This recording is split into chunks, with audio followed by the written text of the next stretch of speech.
Hey, this is Eric. So I want to tell you about my friend Dubin. First of all, he's a total big kid who happens to be an awesome dad. Music is his life, but he can't play a note. Yet somehow, he's been the catalyst to an entire indie rock scene. Everyone knows him, and the bands wear t-shirts with his name on them.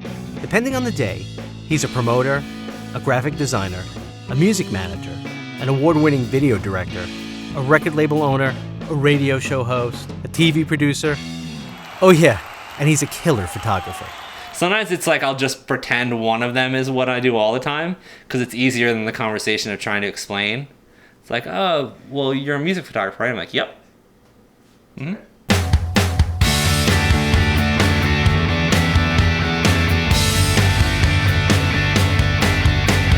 I think music's played a really big role in my life.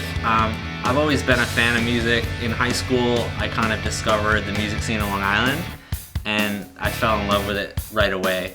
And I just remember like watching this band and being like, this is amazing. This band's from here and they play every weekend. And that was kind of what got me started on going to shows, I think. From then on, pretty much any show I went to, I was shooting bands and, just kind of documenting everything that I enjoyed. Personally, like one of my favorite shots I've ever taken, the first show I ever shot with a real camera. I shot this Glassjaw show in like 96. And I have one picture from that show that's still probably in my top 10 favorite shots I've ever taken. And my work got into like album layouts and posters and stuff like that. So like I was never in a band, but I was always doing something artistic tied to music. I would basically do whatever I could do to be on the road so I could take pictures, because that's what I wanted to do,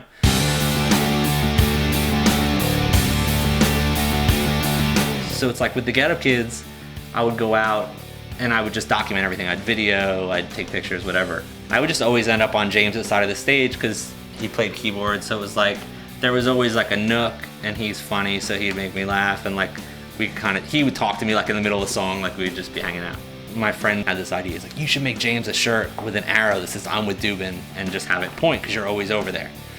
So I made James this shirt, because I thought it was a funny idea, whatever. And then some of our other friends in band saw them, and they're like, I want one of those.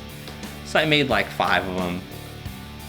And then I ended up making like 5 more, and like this shirts just kind of started popping up wherever, and then like I realized like kids would buy them, which was really silly. My friend Tom was managing Brand New, and I kind of helped connect them.